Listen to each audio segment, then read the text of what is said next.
comment that was made on Facebook the other day about being a submissive woman.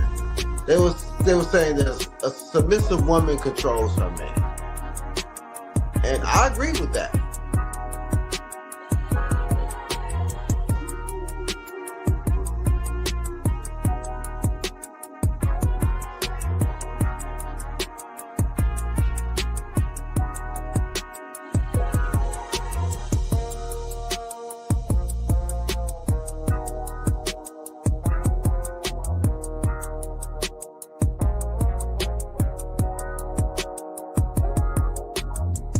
I think until we begin to talk in honesty and transparency and stop pandering to both sides, especially to the sisters, because there is so much entitlement, and because men have been quiet for so long, and it's been the men that has been quiet were the type of men that y'all really need to be listening to.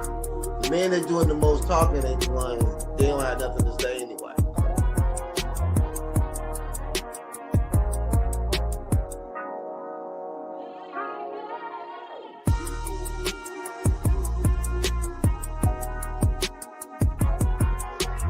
What's good? It's your boy Quay Price, man, holding it down for Candy Combos. Definitely check us out every Wednesday night, 8:30 Eastern Standard Time.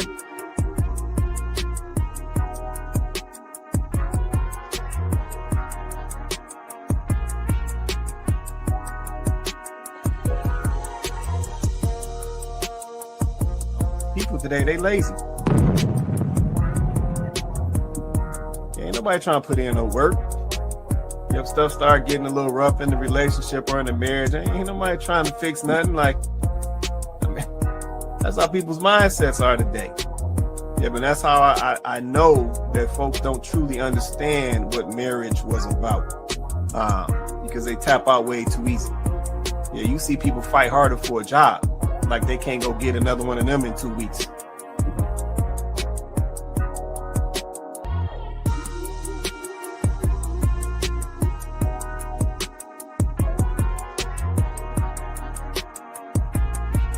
Yeah, she's talking about these guys coming to these foreign countries and sourcing out these foreign women because they possess these character traits.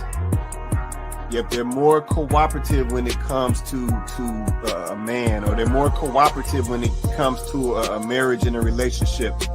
They're more, nurturing forward when it comes to a relationship. They're more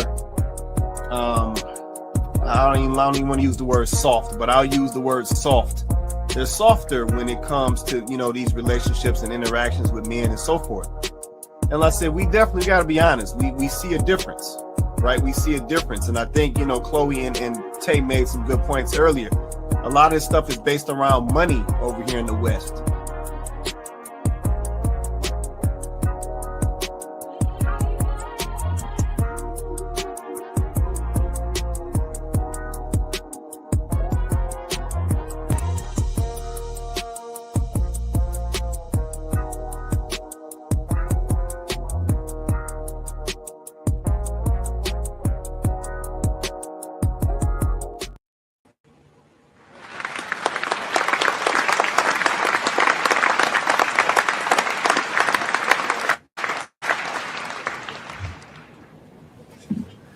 What's good, everybody? Welcome back to Candy Combos. I'm your host, Quay Price. We got Coco on deck. Say what's up to the people, Coco.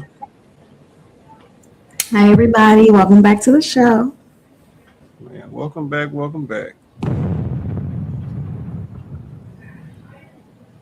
Shout out to y'all once again joining us tonight, man. If you haven't already, smash that like button. Likes are free. Smash that like button. Also, man, for my YouTube folks, hit that subscribe, man. Let's say we want to get our content out to as many of our people as possible so that we can move us in a better direction. I said we can only do that with likes and subscribes. So, man, if you haven't already, man, smash that like button for us. Likes are free. Smash that like button. Also, hit that subscribe for all my YouTube folks out there. All right. So we're going to get right to it tonight. Here's the link right here to join us on the panel. You can drop this in your Google Chrome, your Microsoft Edge. If you're coming to Apple device, come on through your device, man. Yeah, we Team Droid over here, but come on through your Apple device. Join us on the panel, man. In addition to the video feed, we also have this link in the chat feeds as well, so you can catch it at the Candid Combos page on YouTube or Facebook, and you can get it that way as well. All right. So like I said, we ain't holding it up, man. We've been getting right to it lately, and we're going to keep that going. So tonight is no exception. We're getting right to it. So I'm going to drop this link down for a minute. Y'all let me know if y'all need that link. All right. Let me see what we got checking in. See, shout out to my guy Donovan. He said, what up, though, fam? Happy Wednesday. What's going on, Donovan? Appreciate you checking in with us tonight, holding us down. All right, cool. Like I said, we're going to get right to it, man. Let's see. Anybody, y'all let me know if y'all need that link. So we're going to drop this topic real quick. Topic for tonight. Topic for tonight. Black men traumatize black women. Let me run that back. Topic for tonight. Black men traumatize black women. So we're going to start that out, huh? Okay. All right. It is what it is. All right, cool. So we got a couple down here. We're going to get right to it and go on and do what we do. Shout out to Kenyatta in the building. She said, happy Wednesday. What's going on, Kenyatta? Appreciate you hopping on with us as well. Appreciate you. All right, we're going to get right to it, man. Yeah, we're going to get right to it. Hey, on some real shit, motherfucker might not like what I'm about to say, but I'm going to say it. The men of the early ages fucked the men up, and the men of the late ages fucked the women up. And it's just that simple. See, them niggas from the 40s, 50s, and 60s, our daddies, see, them niggas left broken homes. They left us without no fathers, didn't teach us how to be men, didn't teach us how to be leaders, didn't teach us how to treat a woman, didn't do none of that shit. So we grew up traumatized, learning as we go, and we grew up and met women and fucked them over and made their ass crazy, which ultimately made them teach their women to fucking go against us. Like real shit. See, my grandma age, they taught my mom and them to find a man to take care of you. They wasn't trying to be independent. They was trying to find a good man and be a good woman to him so he can marry her and she won't have to worry about shit. But see, when them broken homes came, it created an effect where now these women that grew up with us didn't have fathers. So now they started teaching their motherfucking daughters not to need no nigga. And so they grow up with this independent shit. And this is why all us fucked up, because we grew up and treated bitches like shit because nobody taught us how to fucking treat a woman. And so we fucked a whole new generation of women up. The early 70s, 80s, and damn near late 80s babies. We fucked these new women up. Because of the motherfucking cell phones and all this. See, back then, I ain't saying niggas wasn't cheating. They was doing the same shit then, but once the cell phone came, we didn't evolve with evolution. Men was cheating the same way they were cheating back then, and you forgot this is a whole new era. So now motherfuckers getting caught all the time because you got bitches calling your cell phone, and you're getting caught and you're steady traumatizing hoes. And now they grow up and they raising traumatized little girls, and now we in 2026 where it's just a whole traumatized ass culture, which ultimately came from our fathers from the early 90s that left our motherfucking mamas and fucked the whole society up. You see how men are responsible for most of this bullshit? Because I don't know where y'all come from, but most of them niggas where I come from, we all have common stories, no daddies. So what does that teach you? If we didn't have no daddies, who the fuck taught us how to be men? We learned as we grew up. And so we grew up under the era where pimps and hoes. Hoes ain't shit. M.O.B. This is why we fucked the hoes up, because they promoted treating hoes like shit in our era. And we took that shit and traumatized these women, and then they raised traumatized ass daughters. And now here we are in 2026, everybody fucked up. And that's fucked up with our goof ass.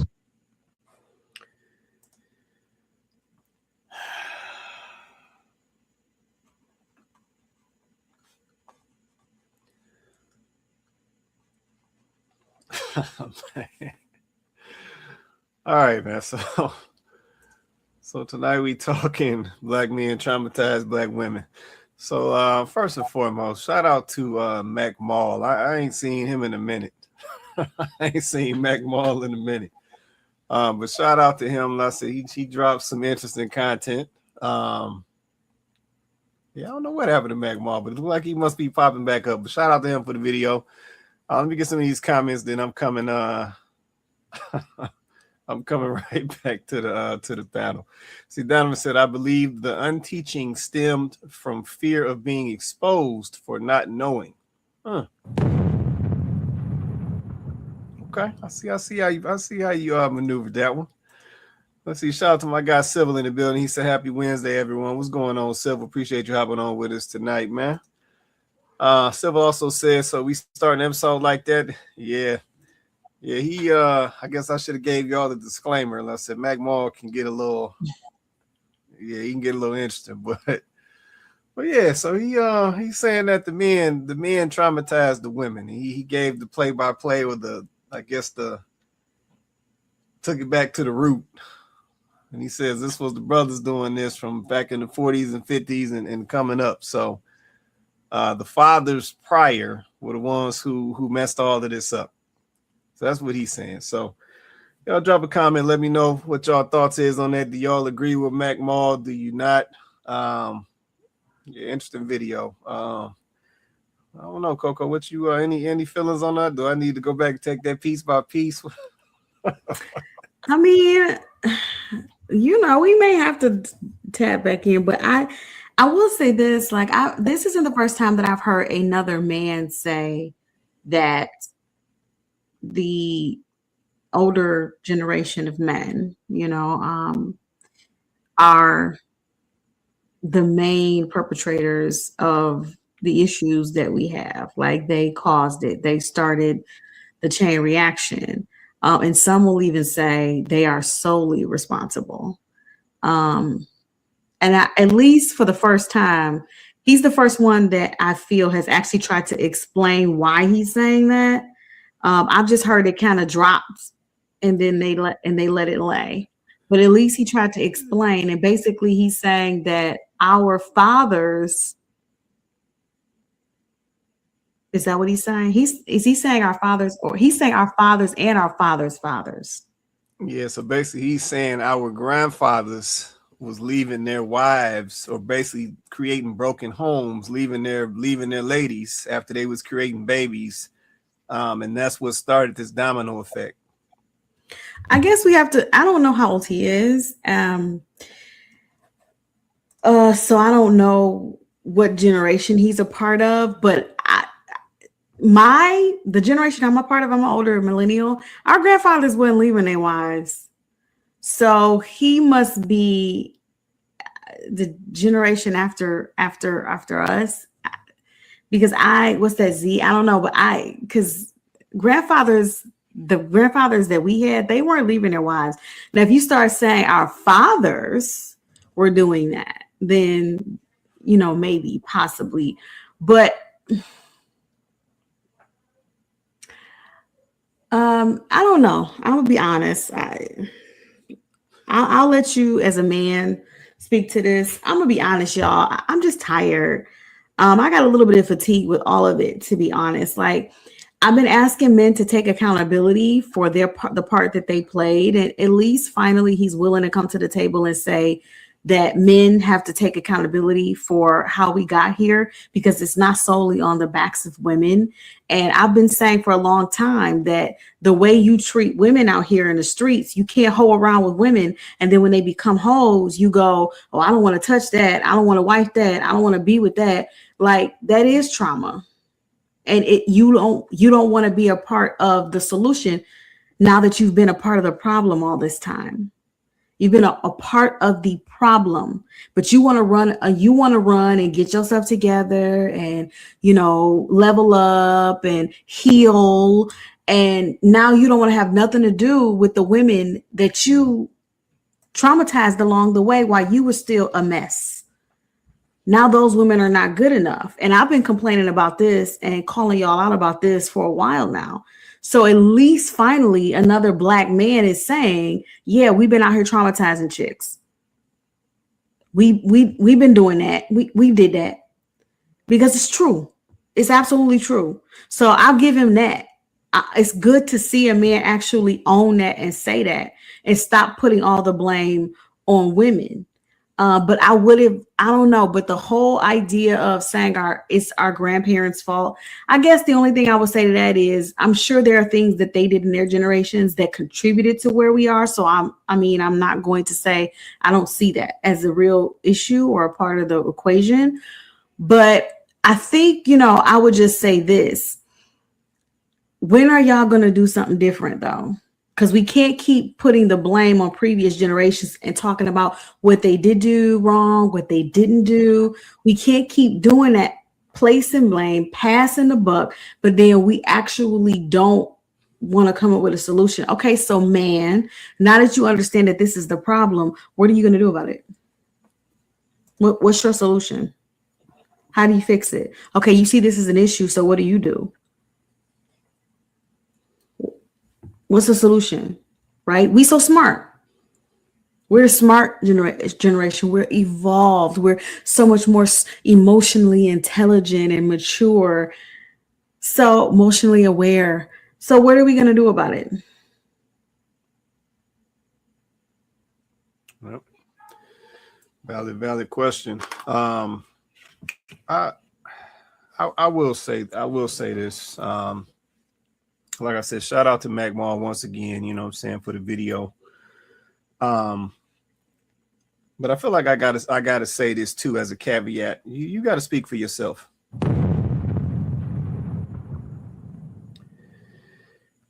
Yeah, this is the thing. I'm sure that there was some grandfathers out there that left some women after they had created some kids and all of that. Like I'm sure that there was some marriages that dissolved for whatever reason and the family got broken and what have you.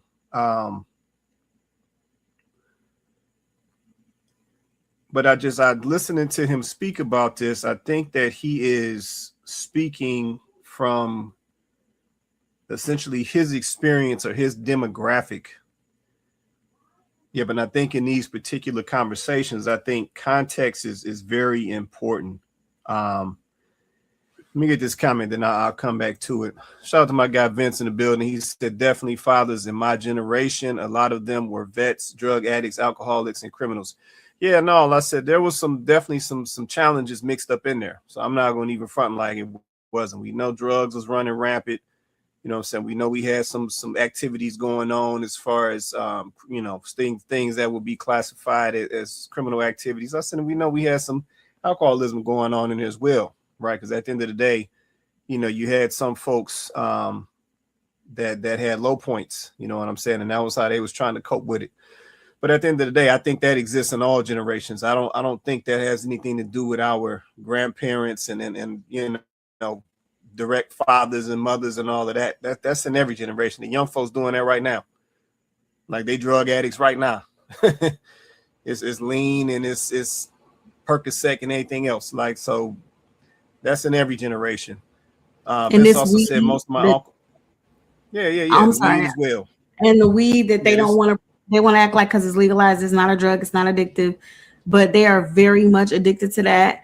They can't go a lunch, a breakfast, a dinner. They can't go 5 minutes without, hitting the blunt. They got to go out to their car. They can't get through a work day. Listen, this stuff is rampant. It's no different. It's nothing new under the sun. So I don't disagree that this stuff was going on back then. He even said it in the video, yes, it was. Absolutely it was going on. It's still going on. It just has changed. It has morphed. And I guess my thing is like, okay, yeah, we can talk about our uncles and what they was into and alcoholics and drug addicts and all of that. Y'all doing the same thing. So basically we haven't learned anything. Y'all haven't improved. Y'all said y'all out here improving. So I don't know. Yeah. Let me get this comment real quick. Shout out to T-Man 26. He says, men can't do anything to a woman unless she allows it. As far as sex, anything else without her consent is the R word. Over 50% of black men is single and don't have kids. And T-Man, I said, just to respond to this, I have heard these statements before. But even in this instance, we got to stop, and this is my position on this, we have to stop acting like as men we not contributing. Yeah, like just because a man interacts with a woman, especially that he ain't serious about, and he doesn't happen to create a kid with her, that don't get him off the hook, because he still done messed her mind up. Like let's just be for real. Yeah, we know that there's situations where dudes is out here playing games with these females and they messing these females' mind up. Let's just be honest. We know what it is. Yeah, so when we try to present these things based on these extremes, we keep omitting or leaving out all of the non-extremes that lead to the extremes. Yeah, so just because he ain't get the female pregnant, but he's sitting here running through her, putting bodies on her, he's still messing her up. He just didn't get her to the ultimate extreme of producing a kid. Yeah, so for all the other fellas out here that's looking for a wife, they're gonna be looking past her because she would be considered a run through, or somebody who's been ran through. And see, as fellas, sometimes we don't like talk about that. Yeah, we go out here, like Mac Mall said, and be out here traumatizing females, running through females, bouncing through them, treating them any old kind of way. Then just because we slide out of there without getting them, creating a baby with them, then we feel like we ain't did nothing. We good. And it's like, that's just not how that works. If somebody can get stabbed multiple times just because they ain't die, don't mean that they ain't hurt and damaged.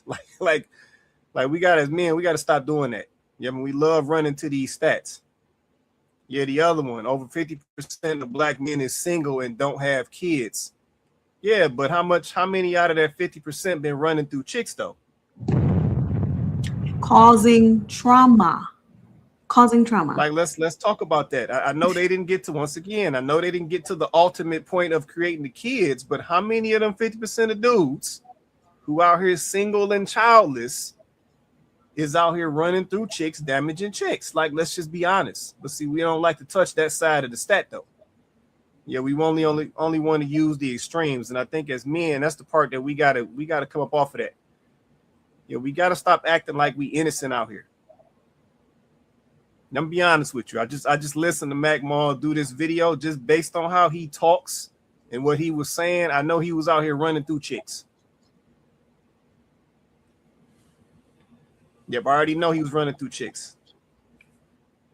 Yeah, but this is not a judgment. I'm just calling it like I just heard it. I know he running through chicks. Just being honest. Yeah, every other time he refers to a female, I'm gonna be blunt. Every other time he refers to a female, she a bitch. I know he running through chicks just based on the mentality alone. Yeah, so as men, we got to start owning some of this stuff. Some of this stuff we did create. Yeah, why you can't refer to a female without her being a bitch? Like, let's just be honest. Yeah, why every other time he mentions a female, she got to be the B word? Like, let's just be for real. So yeah, some of this stuff, man, I got more, but go ahead, Coco, and I'm gonna come back to it. I would also just like to do this. Like, I appreciate all of the male opinions in the comments, because we need that. This is a conversation that we're having about men, so we need men to speak. Like, I appreciate you guys being willing to have the conversation, because it's not always easy to get men to have a conversation about men, right? Like, we love having conversations about women in this space, but it's really hard to get men to even entertain a conversation about men. The only request that I would make is I need us to not give men the excuses that we refuse to give women. I need us to not give men the excuses and allow the justifications that we refuse to give women, right? So this one,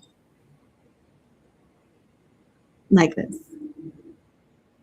It doesn't matter if she already had trauma. If you added to it, you're a part of the problem. You are. And I love you. I do. But if you added to it, you're a part of the problem. You're not a part of the solution. You're part of the problem, Oh, right? so Like you're part of the problem. It just is. And I'm not speaking directly to Civil because I'm not saying this is him that he's talking about. I'm speaking to the idea, right? She probably did have trauma. Like he pointed out, she probably grew up with no father in the home. That's traumatic. Mama was probably going around having to do everything on her own, trying to balance everything. So she did teach her how to be independent because that's all she knew, right? So you're right. She already started with some trauma. You're absolutely correct. But then should we then add to it and say, well, she had it anyway? Or do we say, at what point do we say this is toxic behavior? We're adding to the problem instead of being a part of the solution. This is on me. And I probably should have carried myself differently or made better choices. Own it. Like we all have done things we need to own. All of us, right? So if we're going to have the conversation, we got to literally have it and just be honest, right? Like let's figure out, let's get to the root, right? And at least him being willing to get on his platform and say this is it's a start, right? It's a start. We trying to get to the root of how did we get here? Because we didn't just stumble upon the situation where men and black women are at each other's throats. This didn't happen overnight, right? So like, let's try to get to the root of it instead of trying to treat the symptoms. Like this is a real issue. Where did it start? What do we need to do to try to improve the relationships, right? Because y'all see what's going on in the world right now. You got Asian people, they banding together with the Latinos and the Caucasians, and they got a problem with the black people, and black people are saying we want to boycott Asians. Listen, y'all, not trying to be funny either. Like we don't understand though how we really need each other. Like we still don't think that we're stronger together. That we still don't get the concept that we were stronger, even though we had our issues. We always have had our issues, but we were a stronger, more unified front. We got more done when we could come together on our common ground, our common issues. Those things united us, and we were able to get a lot done. Once again, we have this civil unrest, and we're at each other's throats. It's just not a good look. And so blaming each other without actually sitting down to see where we all individually went wrong. Where did black men go wrong? Where did black women go wrong? And then being able to have a conversation, we might be able to get to the root of the problem, and we might be able to actually start to rebuild. But are y'all really interested in that? I mean, I don't know. We keep making excuses, so I don't know. that's a good question. Yeah, I'm not sure if we are interested in that. I said sometimes I feel like folks, they just want to keep going back and forth with each other. Give them something to do. Give them something to, scroll social media for. Like, I see it every time I get on here. Every time I get on here, it's ladies going at the men, it's men going at the ladies. It's almost like people, let's say, they didn't got used to it. Yeah, they enjoy it for some reason. Not understanding the damage that it's actually doing, not understanding how it is reducing our odds of being successful in a relationship. Like we just not even seeing it.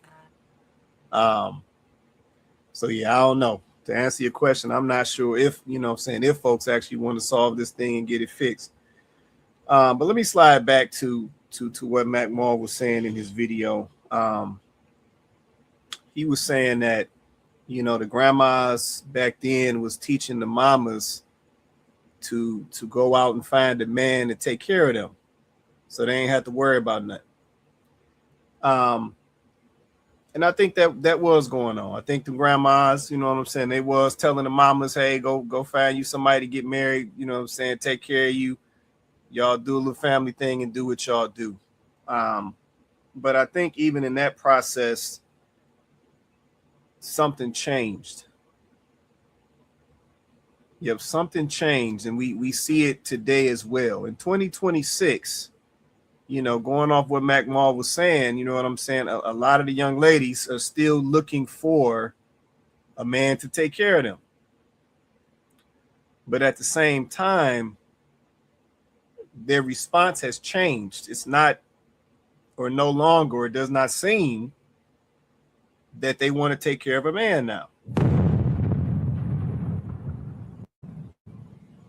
Yep, and that's a change. That's a change that took place. Now I don't know what started that one, because at the end of the day, a lot of those ladies back then, if they was looking for a man to take care of them, then they knew that they was going to have to take care of that man. Yeah, but now it has changed. Now it's, I just want somebody to take care of me, but I'm not about to take care of them. And it's like, how that work? Yeah, where did this one-sided thing come from? Where did this selfish thing come from that we doing now? Because I said the grandmas wasn't like that back then. Yeah, they wasn't on that. Yeah, if daddy was going out there making the money, grandma was taking care of home and taking care of family and taking care of him when he came and left, packing lunches for he to go to the factory and anything else. But now you get to talking about packing lunches and taking care of your husband while he going to make the money and paying the bills, and ladies frowning at you. Yeah, so something changed there as well.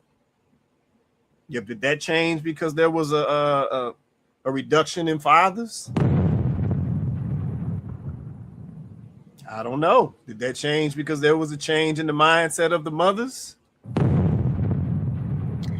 Well, I actually have a video, if you'll just indulge me for a moment, of a young woman talking about this subject a little bit. It's a short one. If you guys just have a couple of minutes, it won't derail the conversation because she's actually explaining why she thinks women have gotten where they are. Okay, let me pull it up real quick. Just give me one moment. Because I thought this was interesting when I saw this. And I feel like it kind of, let's see if I can get it to work, guys. Lost their femininity and have become more entitled in relationships because of the way femininity was introduced and modeled to them from the women in their lives. So like most people, I grew up with two grandmothers and they had two very different approaches to household chores like cooking and cleaning. Love them both equally. However, one of my grandmothers would prop me up on a chair so that I could reach the sink because she was teaching me how to clean at 7 years old, because she would tell me literally, no man is going to want to marry you if you don't know how to cook and clean. Guess what that did? It made me pretty fucking rebellious and resentful, where I started to associate the kitchen with oppression. And I told myself, well, if that's what marriage is, then I don't want to get married. And that was the attitude that I had for a very long time. And it affected me in my relationships because I didn't want to show up for a man in certain ways. Now, my second grandmother, very different vibe. I remember we went hiking as a family and she was up at that time making sure we had something to eat, we had our energy. And the moment we walked out of the door to go hiking, she was going to the store. She was getting the meat. She was preparing her feast that she had waiting for us when we walked through the door. And you could smell the aroma of the spices. And she's like, hey guys, like, how was it? And she was so warm and lighthearted. She didn't have this attitude because she was doing her duty. She's like, oh yeah, here's the food. Like, she didn't have that attitude. And we would have been fine if she didn't cook anything. But the experience of feeling her warmth, and like for her, she was just giving. She didn't let me touch a fucking dish. She said, no, don't you touch that. She literally got mad. Don't touch a fucking dish. I'm going to take care of you. Like, I really cannot describe to you that experience. It was so much better than eating at like a 5-star restaurant. And it inspired me and like expanded my heart, where I was genuinely excited to do the same thing for my kids and my husband, where I said, oh my God, I want to provide this for my family. This is so amazing. Like, this is what life is about. And so what's interesting is that she had the effect that my first grandma was trying to get. However, she tried to do it through control and obligation versus just inspiration, just modeling it. And so many women have the same approach with their husbands, where you're basically saying, this is your duty, as you should. You're the man. You should be doing these things. And then you wonder why you're so unhappy in your marriage and why they're not showing up for you.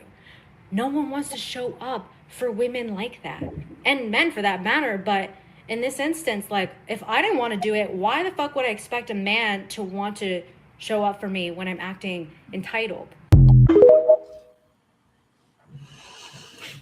So I wonder if that's what we have. We have women rebelling against the ideal of what this is supposed to look like. So basically, both her grandmothers were doing the same thing.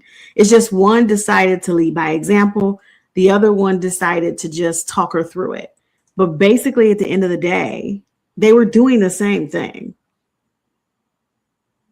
Literally the same thing. One grandma was like, I'm going to show you what it looks like to be a nurturer, to provide, to nurture, this is how I show up. This is how I show up for my kids, for my husband, for my grandkids. And the other one was like, I'm going to show you how you need to show up for your man, for your family. It's the same thing. But she said it was control and it was obligation. It's the mindset. So at what point did women take on the mindset that doing these things that used to be inherent in second nature, when did their minds change about it? When did it become about control? When did it become about duty and obligation? Which, by the way, I personally don't think there's anything wrong with duty. Duty will cause you to show up in moments and in times where you really don't. Obligation will cause you to show up in moments where you really don't. Let's just be so for real. There's times you show up for your kids you don't want to. You love them to life, but you don't want to do it. Whatever that thing is at that moment, you really don't want to do it. But you know they're your responsibility and you have a duty to take care of them. So you show up. So when did that become a bad thing? And I'm just wondering if the reason why women are shying away from wanting to do the things that our grandparents were doing, our grandmothers that were teaching their daughters or trying to teach their daughters and granddaughters how to nurture their families, how to nurture their spouses. I'm wondering if this is coming from this mindset now, this feministic mindset of it's just a way to oppress or control. Could that have been the shift in a woman's mind? Because the thing that Mac Maul didn't talk about is the external things that helped some of these broken homes. There were some external situations that did contribute to the reason why some of these homes were broken. I'm not making any excuses. There were some real life external situations that were happening. Somebody mentioned it. People were getting addicted to drugs. Some were leaving the home so they can go sell the drugs, the money. Then you have the institution of welfare. You have incarceration. There were some external factors. So for women, there also are external factors. When did we stop saying we don't want to go get a man to take care of us? When did that become oppression and control? That's real. Yeah, no, valid question right there. Vince, you want to get in and we'll circle back, man. How y'all doing this evening? Good. How you doing, man? Good. Yeah, I said I had to jump on here right quick. I wanted to go back to the black men traumatized black women. I'm a product of a black woman that was traumatized. My mother graduated from high school at 18, had me at 19, married my father at 19. My father died when he was 20, got shot in the head, committing an armed robbery, and he was a heroin addict. So I don't think my mother ever got over that. She graduated from school, got married, had a baby, lost her husband in 3 years. And he hadn't worked long enough to get no social. She didn't have no social security, didn't have no life insurance, nothing. Was left to take care of me. And I'm pretty sure that she didn't figure that's how her life was going to turn out. Now, my mother was born 1949, so I'm 53. But my grandparents had a different story. My grandmother was born 1925 in Clarksdale, Mississippi, a sharecropper. Married my grandfather when they were 22. Came to Michigan. My grandfather got that $5 a day job at Chrysler. My grandmother went to work for a doctor, and they built a life together, and they were married for 56 years. I couldn't have never imagined them getting a divorce. They didn't come from that, I'm not happy, I'm going to get divorced. Either it was death to us part or a serious habit. It wasn't no, we done grown apart and now I don't love you no more or nothing like that. So I definitely believe that our men have traumatized our black women. And I often remember when Chloe used to say, we have to give our women some grace because of what they have been through. Now, mind you, I'm 53. I came from a single parent household. My kids are 30. My older kids are 36. Their father had a single parent household. Their mother had a single parent household. My mother was a widow. Their grandmother was never married. Their grandmother was never married. So I keep going back to, you can't really be what you haven't seen. So a lot of our black women just don't trust our black men. And they have a reason to. I know we like to say it, but daddy wasn't there. Granddaddy wasn't there. Uncles ain't there.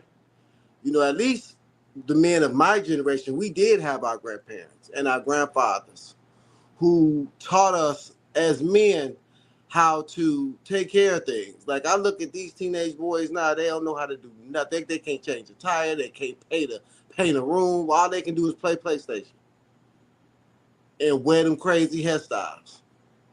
And I'm like, I don't know what type of husband y'all gonna be for any woman. You better hope you find one that go 50-50. Because if you don't, I don't know what you're gonna do. And it's just the culture. And I think until we get back to really God, till we get back to God, to marriage, to building it the right way, and there is a right way. Everything, and I feel that everything else is dysfunctional. Everything we need to have a whole new reset. These kids have to see it, and it can't be LeBron James and Robert Smith and a mentor that they get at 12 and 13 years old after they already gonna be who they gonna be. Oh, we need to get these boys into mentorships. No, they need their daddies from day one teaching them something. So yes, I'm an equal smoke giver. Black men have traumatized our black women. I 100% agree. Okay, nah, I'm not mad at that. I'm not mad at that. And I think that any man that understands accountability can agree. Yeah, there's definitely been some traumatizing that has taken place. But I think the other piece that is mixed in there is we also got to talk about some of this decision making.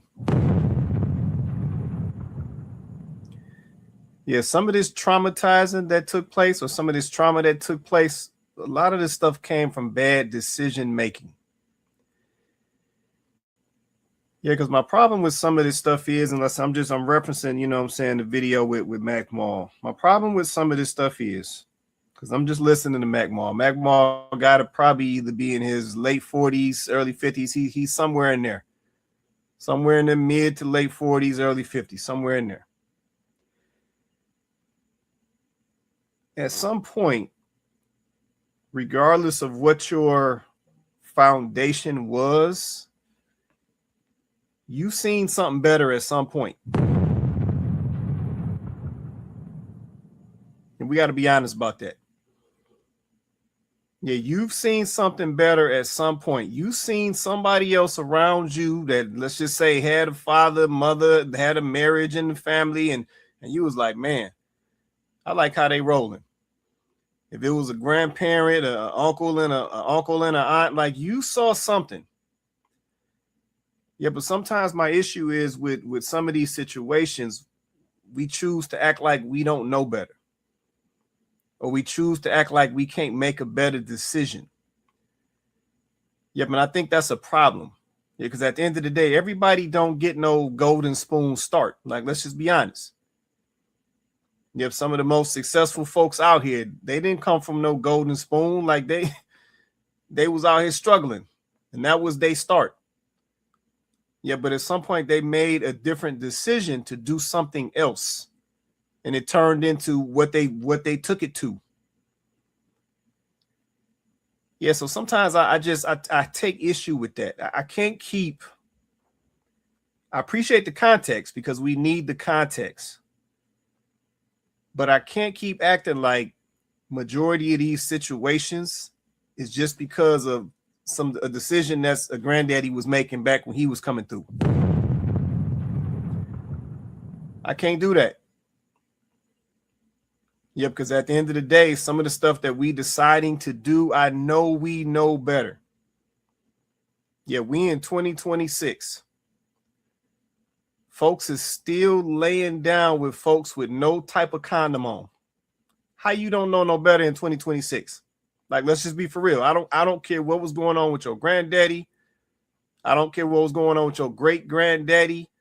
Somebody that you done crossed in your past done told you, young fella, you need to wrap it up. Young sis, don't be out here messing with these dudes with no protection. Somebody done told you, they could told you that mess in school.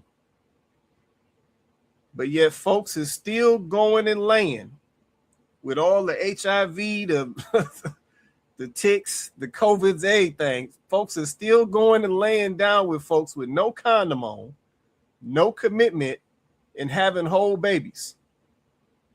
Like, let's just be for real. Yeah, I'm going to take it back to Mac Mall for a minute. I said I have no issue with Mac Mall. Appreciate the video because there's some valid points in the video. But even Mac Mall, and this is my perspective, it's 2026. If a man your age cannot refer to a woman in 2026 without calling her a bitch, you got a problem, bruh. And let me just be blunt. You need to grow your ass up. Yeah, you can't sit here and make this video talking like you about change and you still calling females bitches like they ain't got names. Because you wouldn't want these females calling you nigga all day. Let's just be for real. Because you got a name. Yep, and I'm sure he feels like he surpassed the point of being called a nigga all day. But yet you can't refer to a female in your video without calling her a bitch. Like, that's a problem at your age. Because I know you know better. Yeah, so once again, I understand the concept. I understand the foundation of it. There was major problems there. Yeah, we are seeing some fallout from some of the decisions that was made back then, and we still perpetrating a lot of them decisions today, or perpetuating them same decisions today. But at the same time, if you're not going to do better because you know better, then for me, I'm at a point now, I'm just like, just be quiet. Yeah, because I'm fatiguing my own self. Like I'm getting tired of hearing folks talk, but they're not making no changes. Yep, everybody making videos and running them gums, trying to monetize somebody, but ain't nobody making no changes. Which is why I agree with Coco when she said earlier, do y'all even want to fix this thing? Like, is y'all even serious? Because I'm starting to question it. Yeah, y'all know what to do at this point. This selfish stuff. It ain't getting us nowhere, but y'all still being selfish out here. Let's just be honest. Yeah, this laying up with these bum cats and these bum chicks. Y'all know that mess ain't getting us nowhere, but yet y'all still keep doing it. Yep, the fellas, you know you ain't serious about none of these chicks, but you still knocking them down. Then got the nerve to do it raw. Yep, then be mad when she want to put you on some child support. But you know that don't never go well. We all know that at this point. Cats in their 20s, 30s, 40s, and 50s. We all know how that go. So why are you still doing it? Yeah, for the ladies, y'all still out here laying up with these bum cats. Then talking about he done made you a single mama. No, you still laying up with him, but you know better. It's 2026. Yep, laying up ain't never went positive like people wanted it to go. Like, let's just be honest. Yeah, so I'm at a point now, man. I don't want to see nobody else on no video just talking. Yeah, if you ain't about to go make some changes, yeah, if you can't articulate yourself and actually reference a woman and she ain't got to be a bitch, yeah, it's like, come on, bro. So yeah, man, I'm ready for change at this point, man. All this talking and yapping, man, this ain't getting us nowhere. Yeah, we can do all the talking y'all want to do, but if y'all gonna wait till after the talk and go right back to doing the nonsense because that's what you enjoy doing or that's what you like doing, then it's like just going to be quiet. You're going to be quiet, shut your mouth, go and do what you're doing, and cats don't want to hear it, and they'll be off doing what they do, moving in a different direction.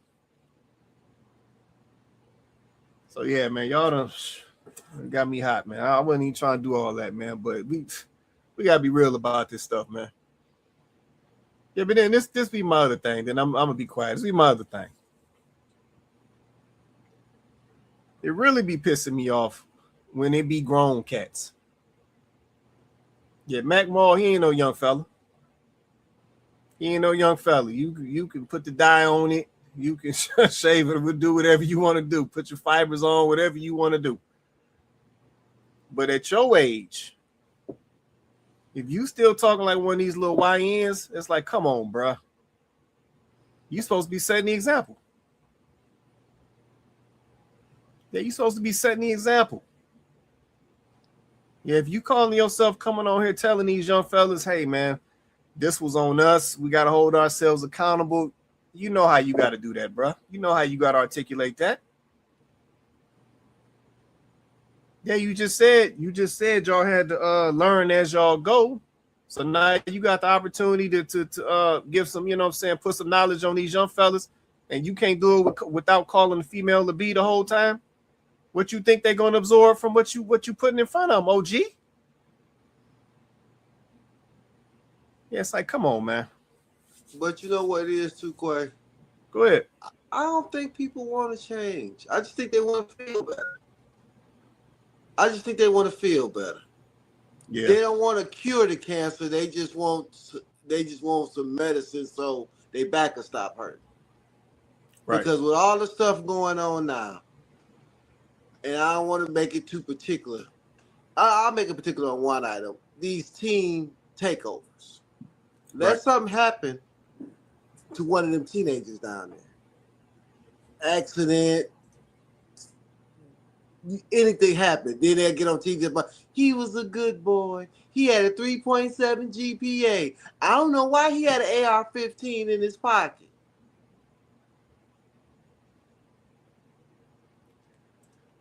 Yep. Have you heard any parents when these team takeovers? Have you seen any parent group say that, look, these are kids. We're going to make sure they at home at a certain time. We're going to make sure that they're going to be, I know where they are. Have you seen any parent group come and say, we're going to be responsible for our kids down there? No, not at all. I haven't seen not one. But let something happen. Oh, well, you know, they just kids. You know, these Detroit cops is racist. You know, these Asian people who own these stores, they racist.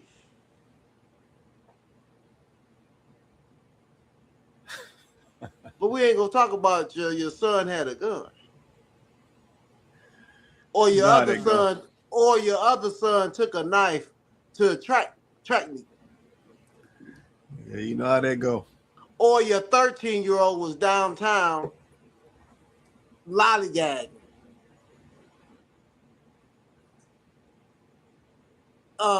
Loitering. But then when something happened, they wanted. I'm like, we can't talk like we still in 1920. This is 2026.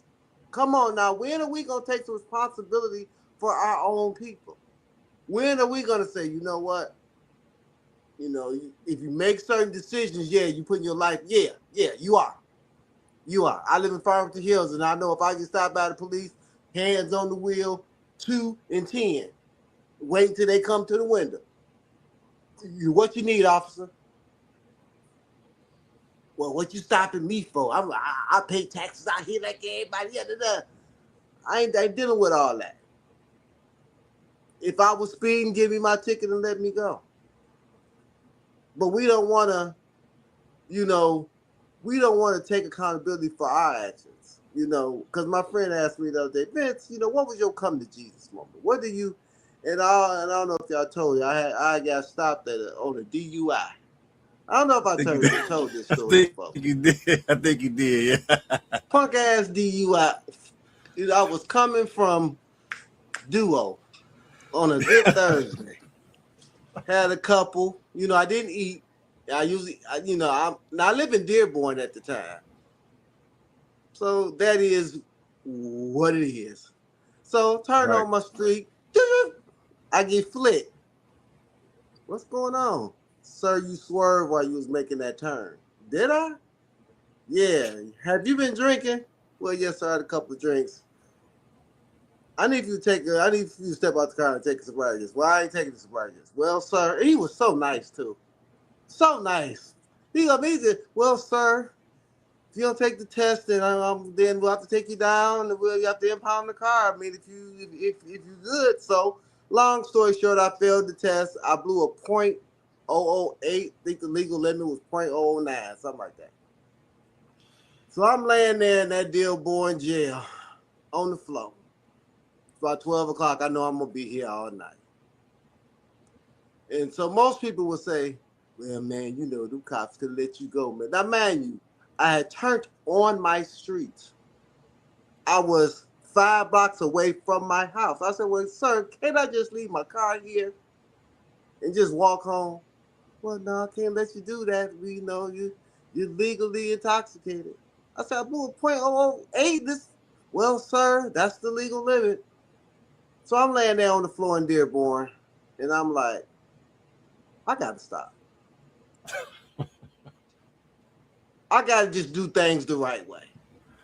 Right. I got to get my life straight. I got to get my license straight. Stop riding on bold. And everybody else, oh, man, they could have let you go, man. The Dearborn police, man, they racist. They could have let you park your car and walk, man. They would have did it for them. And I'm like, I don't know, because after all these fees and stuff I paid for, they would have walked out. That cost me about $4,000. So I'm like, they got $4,000 on. So I think sometimes we just got to take accountability for our actions in the things that happen. And we got to go there first, but we don't go there first. We go to the opposite thing first. Oh, right. Well, it's a kid. Well, it's a kid who had a gun or who had a knife. Come on now. But, there wasn't no black jurors on the trial. Ain't no way we gonna get a black. Wouldn't happen if the young man knew how to handle his anger more properly. Let's talk about that. Let's talk about conflict resolution for our black men. That's real. I mean, that's real. I know my dumb ass, I'm going to tell you this. I will be the first one to be like, you know what, my son should have been there with because I don't need no money. I'll be the one to do it. My son should have been, I don't know how he get the gun. They ain't said nothing about that. Oh, well, it don't matter if he had a gun or not. Okay. Yeah. No, I understand what you're saying, man. Conflict resolution is definitely a big one. Because a lot of cats these days, man, they moving with so much emotion, man. So folks, what I'm saying, don't even be sitting down and just processing things before they react. So no, I definitely agree with that. But I'm gonna keep us moving, man. But yeah, I just would say this, man. We at a point where we just got to start making better decisions. Yeah, but a lot of the stuff that we still participating in, we know better. Yeah, we know better. Yeah, but we still continue to make those decisions because 1, we comfortable making them. 2, we selfish because we ain't thinking about nobody else. And 3, for a lot of folks, I don't think a lot of folks even care. Mm-hmm. Yeah, they just YOLOing. They just living. You only live once or whatever, however that mess go. And they just out here doing whatever they do. And they like, yeah, I'll deal with these cards once I get dealt these cards. And it's like, nah, but that might be too late. Yeah, we got too many examples of that. That might be too late. Yeah, because it don't take nothing but one card to change your whole life. I don't care how old you is. So yeah, we got to think about that, man. We got to make some better decisions. All right, let me keep going. Let me keep going. Yeah, you are choosing institution over intimacy. But I think the reason why so many Black Americans, you are choosing institution over intimacy. But I think the reason why so many Black Americans aren't getting married is because they're not groomed to be husbands and wives. So I'm saying all of that to say most Black people don't really know. Like my Arab friends, my Middle Eastern friends, my Latin friends, they're groomed to do that. Literally. Moms literally are teaching them, this is what you do for your husband. Yeah. Young age. Facts. You get what I'm trying to say? They're introducing them to like what we would call the soft life. Yes. We don't get that as Black people. No, not even. So if you are a person that, Black man or Black woman, if you are saying you want a real family, finding that in your own community is going to be hard. I agree. Because we got to connect. And I think that's what people don't understand. I may got what you want and you may got what I want, but that don't mean we connect. So it's hard to find a good partner in our community. It just is. I would agree. And then I think for women, the more educated you are, the more money you make, it gets harder. It gets harder. It do. For sure.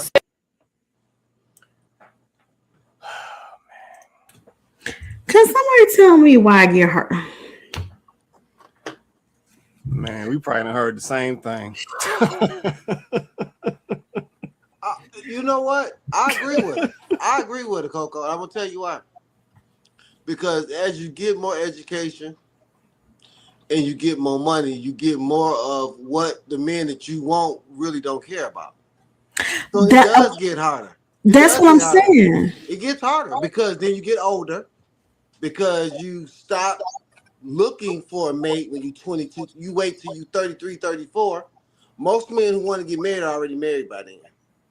Most men who want to be married are married right after college or soon thereafter. Most men who grew up wanting to be married, they're not waiting till because most men who want to be married want a family.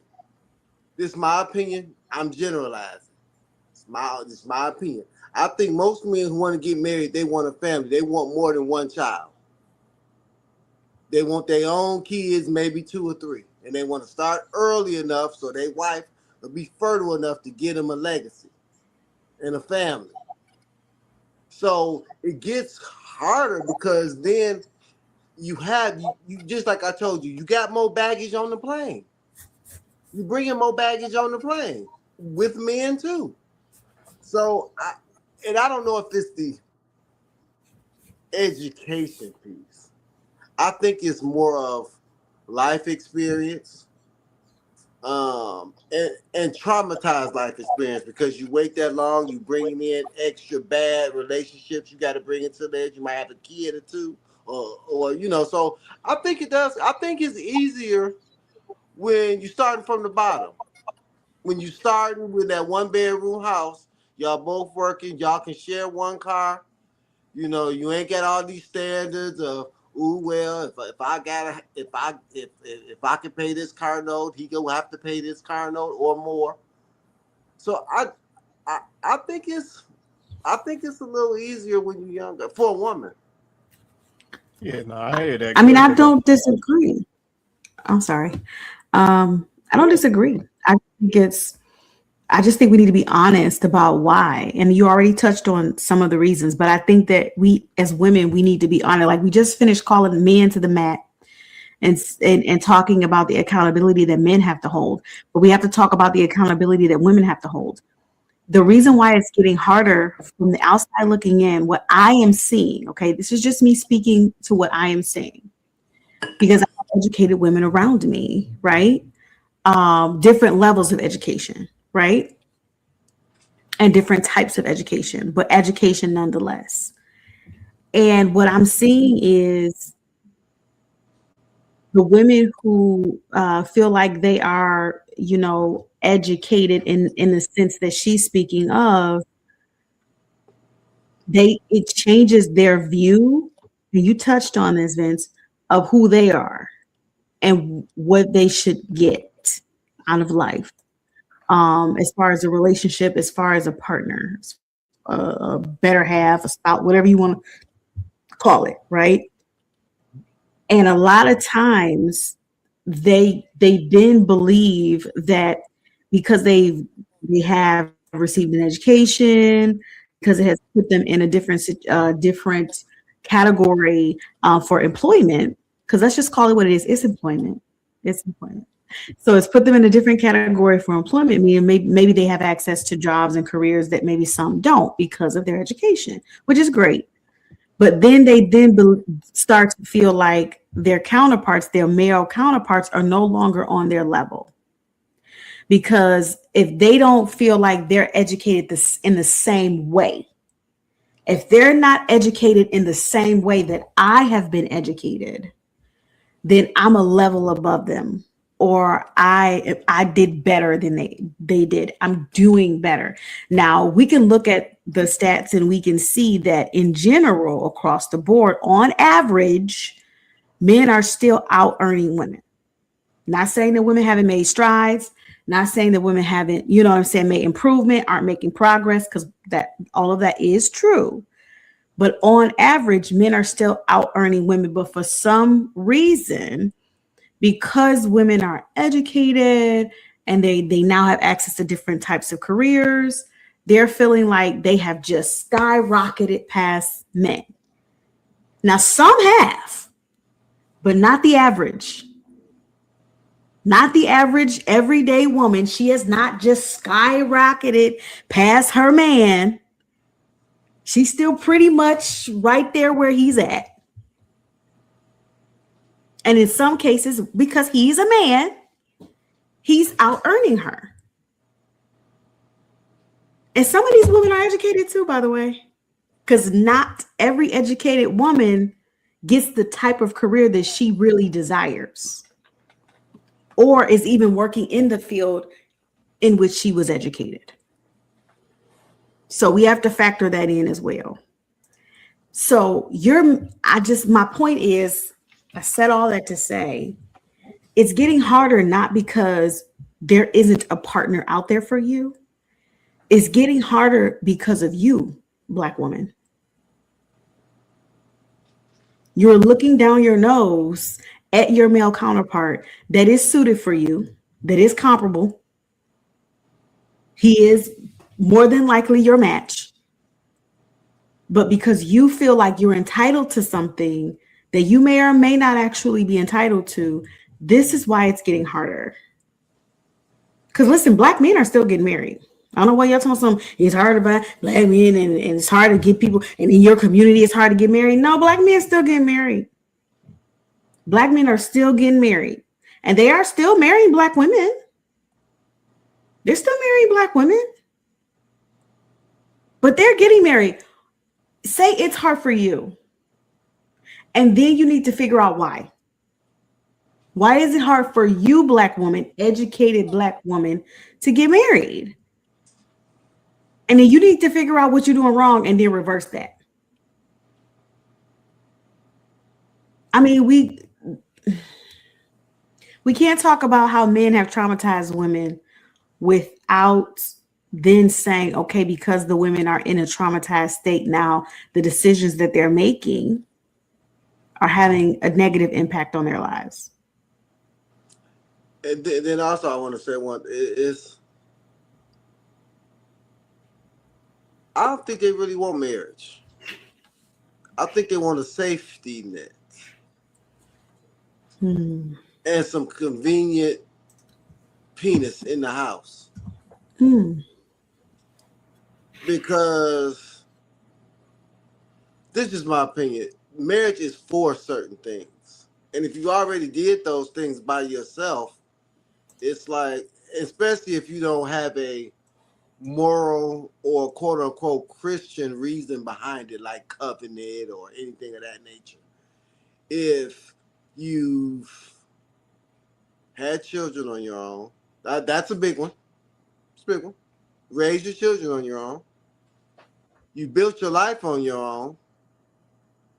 You've never had to compromise or partner with anyone on your decision making.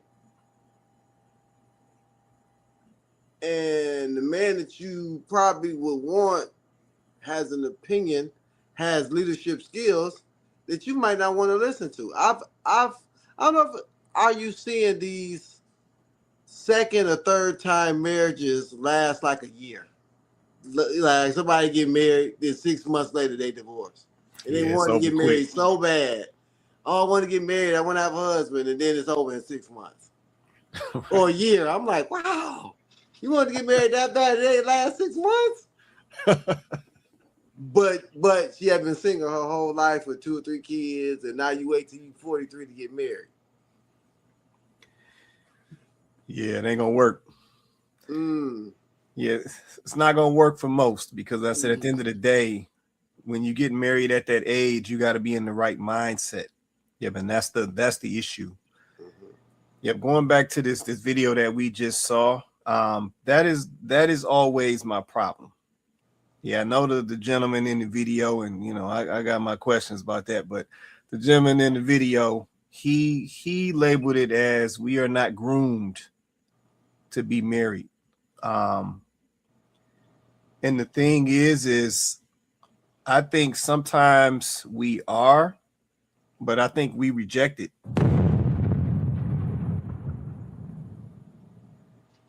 Yeah, I think we see examples. I think we have exposure, but I think we reject it. That is one of the most, at least in my opinion, that is one of the most rejected groomings that exist out here. Because we get groomed in all type of ways, and we accept the grooming. But when it comes to getting groomed for commitment and marriage and long-term commitment and all those types of things, we be fighting that thing tooth and nail, acting like we don't hear it, acting like we ain't seeing it. And it's just like, come on now.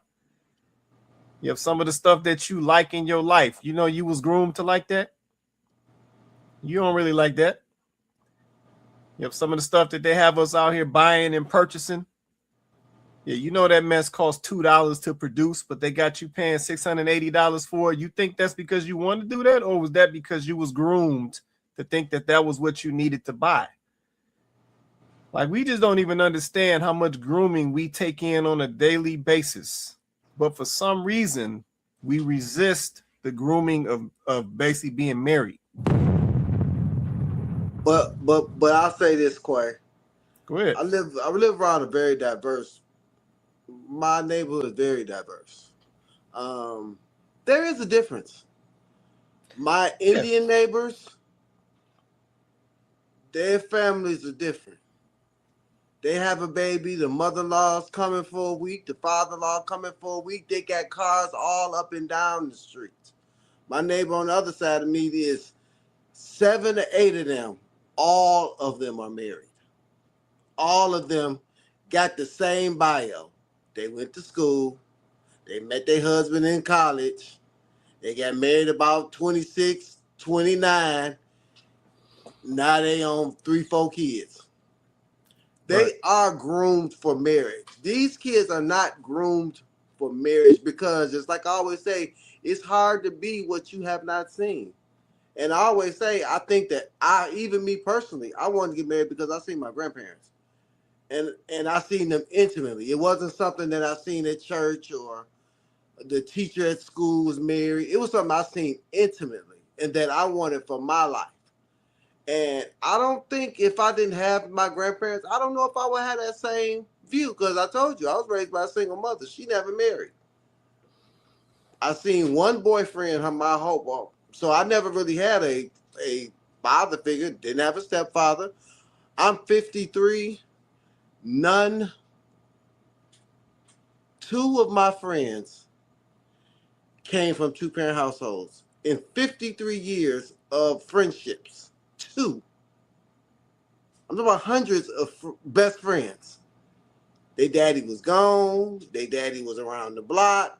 I'm talking about grew up, mother, father, biological, same mama, same daddy in the home, their whole life.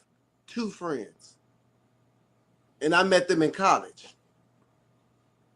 So no, these young people don't, unless they don't. I have a friend that he's raising his girls. They don't want to get married, not for real. So just like for instance, me and Remy have said that we're gonna try to put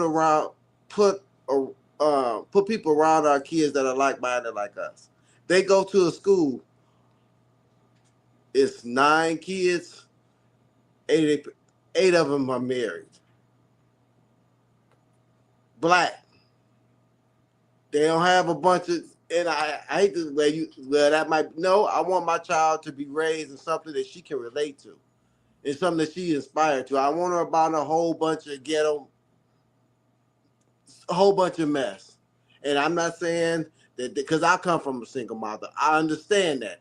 But we have to understand culture. And that's what's wrong with us. We get these one-offers like LeBron James or Shaq or somebody, these millionaires. But what's the average black family? Average black, just like they said, 70% of our households are being raised by single women.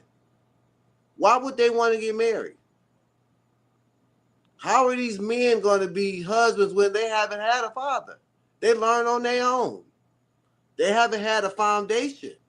So we can see something, but if we don't believe it, and I see that in my own life. I said, you see this, but a lot of kids don't believe they can be successful. They see it on TV, but they don't really believe it. They don't want to get married. I don't want to take my money, or he gonna leave me anyway. He gonna leave like my daddy left, or she gonna leave like my mama left. We gotta change what these kids are seeing in their homes, because that's what matters. I think that's the only way we're gonna change this as a culture. Because you see what they seeing on TV, all they famous celebrities, baby mamas, all of them. Ain't talking about no husband. She got her own money. She got her own money. She don't need no man. Yeah. What's a man for? Yeah, I mean, I can't. Yeah, I can't disagree with that. But I think you kind of touched on it, Vince. We take those things and we make that our culture. And that's not our culture. It never was.